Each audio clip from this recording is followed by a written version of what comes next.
Okay आज ना Photoshop का सेकंड चैप्टर ट्यूटोरियल पार्ट 2 को लेकर हम लोग आगे बढ़ रहे हैं। इससे पहले हम लोगों ने सुना था कि कैसे डिफ़ॉल्ट करें, कैसे न्यू में जाकर हम लोग एक स्पेसिफिक डायमेंशन का पेज हम लोग लेते हैं और उससे रिलेटेड हम लोग जो भी डिज़ाइन मुझे करना है वो करते हैं। आज हम लोग देखेंगे हाउ वी गोना सेलेक्ट हम लोग क्या क्या प्रकार से हम लोग कर सकते हैं, क्या क्या तरीका है सेलेक्ट करने का, वो तरीका को हम लोग थोड़ा सा देखेंगे। जिसके लिए हम लोग एक एग्जिस्टिंग फोटो को खोल रहे हैं, जो कि मान लेते हैं लाइब्रेरी के अंतर्गत, पिक्चर के अंतर्गत, सैंपल पिक्चर में, चलो मान लेते हैं पेंगुइन को खोल रहे हैं। देखो ये पहला सिलेक्शन है। जब भी एक फोटो को डायरेक्टली खोला जाता है वो फोटो एज अ बैकग्राउंड खुलता है, जो कि तुम लोग लेयर के अंतर्गत हम लोग देख सकते हैं। लेयर में ये फोटो एज अ बैकग्राउंड खुलता है। तो बैकग्राउंड अवस्था में अगर खुल रहा है इसका मतलब ये फोटो एज अ बैकग्राउंड है, मैं इसमें से कुछ काटना नहीं चाहता, लेकिन इसमें से अगर कुछ काट के हटा देना चाहता हूं तो एक बेटर तरीका है, इसे पहले लेयर में कन्वर्ट करो। उसके लिए बैकग्राउंड को डबल क्लिक करेंगे, लेयर 0 ऐसा कुछ भी लिखा हुआ आ सकता है और उसे ओके कर देंगे तो ये लेयर 0 हो जाएगा, यानी अब बैकग्राउंड अवस्था में ये नहीं है। यानी इस वक्त हम लोग इरेजर को यूज करके इसे मिटाने का काम कर सकते हैं। तो जब हम लोग मिटाएंगे तो ध्यान में रखना, अगर ये चेकर बोर्ड इस तरीके का अगर डिस्प्ले होता है तो समझ जाओ कि यहाँ पे कुछ भी नहीं है, ये ट्रांसपेरेंट है, एक ट्रांसपेरेंट लेयर के अनुसार से है। देखो सिलेक्शन के लिए या तो हम लोग एक लंबा रेंज, बड़ा रेंज को अगर उड़ाना है तो हम लोग कोई भी एक मर्क्यू टूल को ले सकते हैं और कीबोर्ड से डिलीट बटन दबा के भी उसे हम लोग उड़ा सकते हैं। लेकिन हमेशा ये बात सही नहीं होता है, हमें सिलेक्शन करना हमेशा के लिए हम लोग सही रूप से नहीं कर पाते हैं।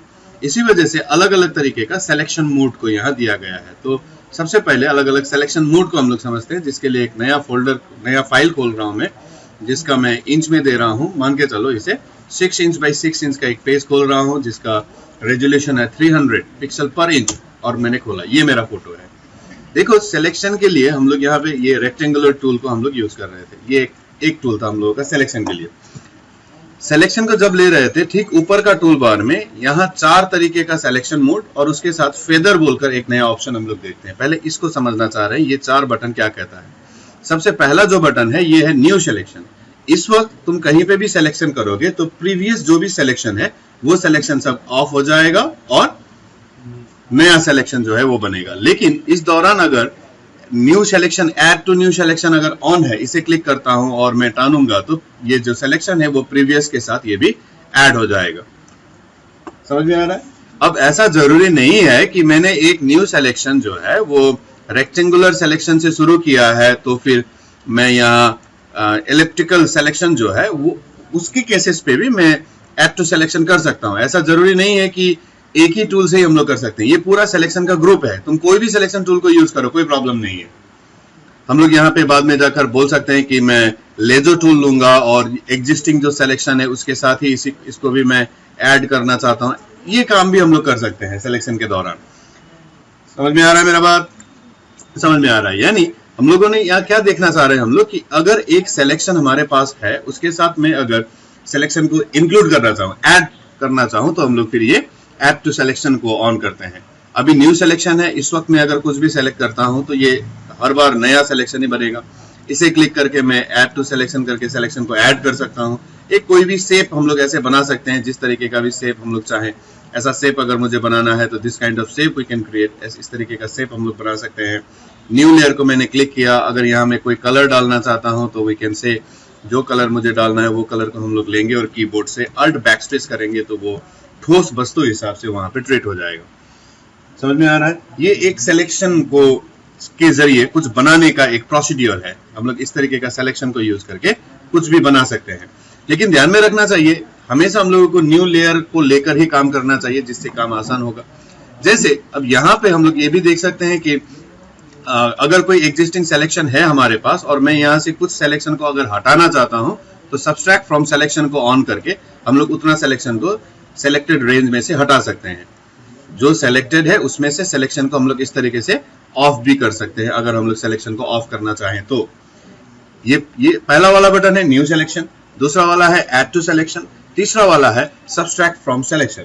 इसका एक प्रैक्टिकल एग्जांपल देखते हैं हम लोग इस केसेस में।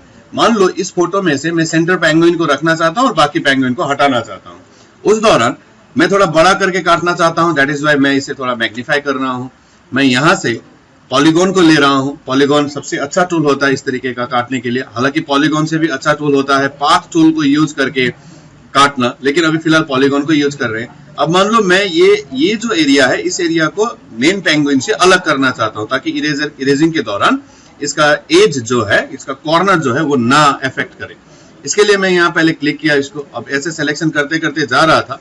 ऐसा हो सकता है कि बहुत दूर तक पहुंचने के बाद सडनली यहाँ पर क्लिक हो गया, ऐसे क्लिक हो गया, इस तरीके का क्लिक। हालांकि ये जो क्लिक हो गया इसे हम लोग कैंसिल करा सकते हैं using delete button. Delete button दबाएंगे तो लास्ट जो क्लिक हुआ है वो ऑफ हो जाएगा। समझ में आ रहा है? ऐसे ऑफ करते जा रहे हैं। फिर भी अगर मान के चलो कि हाँ हो ही गया है, कोई बात नहीं है, ऐसा हम लोग करके जा रहे थे और यहाँ ऐसा इस तरीके का सिलेक्शन को लेकर हम लोग बढ़ रहे थे। तो यहाँ देख सकते हो इस केसेस में मैं अगर डिलीट मारूंगा तो पेंगुइन का बॉडी थोड़ा सा जो है वो उठ जाएगा, जो जगह एक्स्ट्रा सेलेक्ट हो गया और यहाँ पर सेलेक्ट होना चाहिए था ये जगह सेलेक्ट नहीं हुआ। तो हम लोग यूजिंग एड सिलेक्शन और सब्सट्रैक्ट सिलेक्शन के जरिए हम लोग इसे ठीक कर सकते हैं। जैसे मैं पहले सब्सट्रैक्ट सिलेक्शन को क्लिक किया और थोड़ा सा और जूम कर रहा हूँ, केयरफुल हो रहा हूँ, अब नहीं बिगड़ना चाहिए। तो मैं कहा कि सब्सट्रैक्ट फ्रॉम सिलेक्शन को चुनने के बाद मैंने फिर से यहाँ पर क्लिक किया और कहा कि ये जगह को सिलेक्शन से ऑफ करो। और सिमिलरली यहाँ पे भी सिलेक्शन इंक्लूड होना चाहिए, तो ऐड टू सिलेक्शन को क्लिक कर मैंने कहा कि बॉस ये जगह को जो है सिलेक्शन में इंक्लूड कर दो। तो इस तरीके से कहीं पर अगर सिलेक्शन छूटा है, कहीं पे सिलेक्शन एक्स्ट्रा हो गया है, तो हम लोग ये न्यू सिलेक्शन और सब्सट्रैक्ट सिलेक्शन के जरिए हम लोग इसे भी ठीक कर सकते हैं। समझ में आ रहा है मेरा बात? यहाँ और एक तरीके का सिलेक्शन हम लोग देख सकते हैं, that is called feather, intersect selection बोलकर और एक जगह है।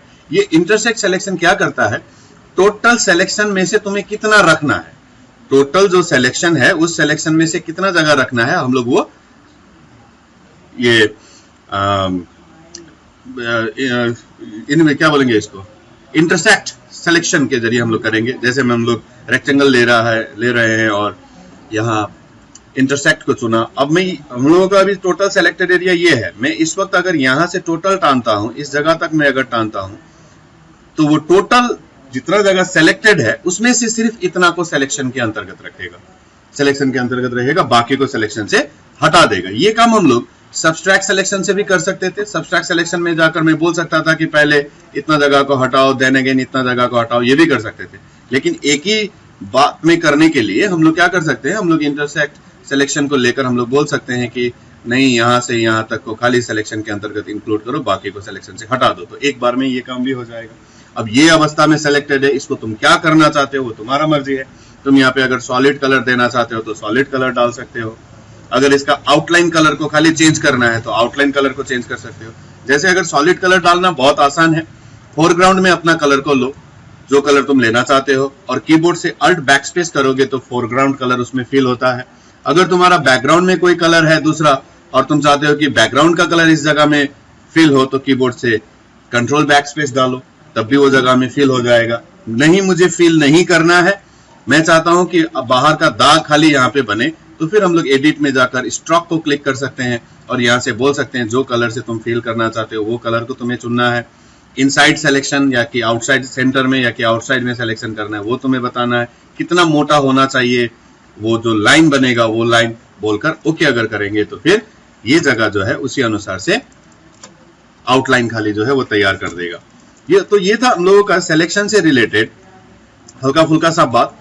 और भी बहुत तरीके का सिलेक्शन हमारे पास है, लेकिन फिलहाल हम लोगों ने देखा यहाँ का ये 4 ऑप्शन का काम, new selection, add to selection, subtract from selection, intersect selection. बात समझ में आ रहा है? ओके, अब देखो ये बात को थोड़ा, ये इसके बाद में जो है ऑप्शन है दैट इज कॉल्ड फेदर। ये फेदर क्या है इसको थोड़ा सा समझने का प्रयास कर रहे हैं।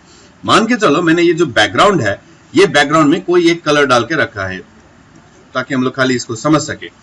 यहाँ पर एक बैकग्राउंड में ये कलर देके रखा है और फोरग्राउंड में हम लोगों के पास ये कलर है।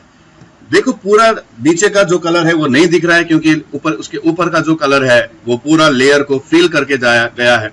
मैं अगर ऊपर का एरिया से अगर इतना जगह को सेलेक्ट करके डिलीट मारता हूं तो हम लोग देख सकते हैं कि इसका जो एज है, कॉर्नर जो है, ये पूरा एकदम सॉलिड तरीके से कटा हुआ है, एकदम सॉलिड तरीके से कटा हुआ है। लेकिन मेरा फेदर अगर ऑन होता, यानी मैं सिलेक्शन करने से पहले अगर फेदर को थोड़ा सा इंक्रीज करता उसके बाद मैं ये जगह को सेलेक्ट करके अगर डिलीट मारता तो देखो ये थोड़ा सा धुंधलापना इसके कॉर्नर पे आया हुआ है, तुम देख सकते हो एकदम शार्प एज नहीं है, ब्लर्ड टाइप का एज है, ब्लर्ड है, थोड़ा सा धुंधला धुंधला टाइप से जा रहा है। ये कितना दूर तक होगा, कितना धुंधला होगा, ये हम लोग तय कर सकते हैं यूजिंग द फेदर ऑप्शन। हम लोग यहाँ पे फेदर ऑप्शन को और अगर बढ़ाते हैं और फिर मैं सेलेक्ट करके अगर डिलीट मारता हूं तो देखो वही इफेक्ट जो है और दूर तक चला जा रहा है।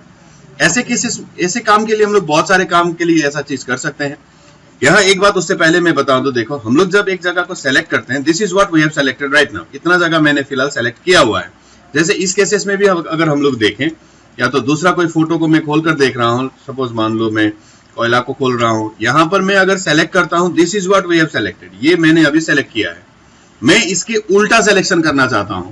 अभी जो सेलेक्ट है, यानी मान लो मैं इतना जगह को सेलेक्ट करके रखा हूं, इतना जगह को मैं अगर सेलेक्ट करके रखा हूं और मैं चाहता हूं कि इस वक्त अगर कीबोर्ड से डिलीट बटन को दबाया तो क्या होना है, ये जो फेस है ये फेस उड़ जाना है, exactly because this is what selected, है ना। लेकिन मैं अभी जो सेलेक्ट है उसके उल्टा सिलेक्शन करना चाहता हूं, तो फिर हम लोग यहीं पे राइट क्लिक करके सेलेक्ट इनवर्स बोल सकते हैं। सेलेक्ट इनवर्स बोल देंगे तो उसके बाद वाला बाकी एरिया सेलेक्ट होगा। अब डिलीट बटन दबाएंगे तो बाकी जगह उड़ जा रहा है। ऐसे बहुत बढ़िया बढ़िया शेप के लिए हम लोग इसे यूज कर सकते हैं। जैसे केसेस में मान लो मैंने यहाँ पर एलिप्टिकल को चुना और फेदर को मैं यहाँ पे लगभग इंक्रीज कर रहा हूँ अप टू 10.5 तक मैंने इंक्रीज किया। अब मैं यहाँ पे सेलेक्ट कर रहा हूँ, इसमें फेदर भी इंक्लूडेड है।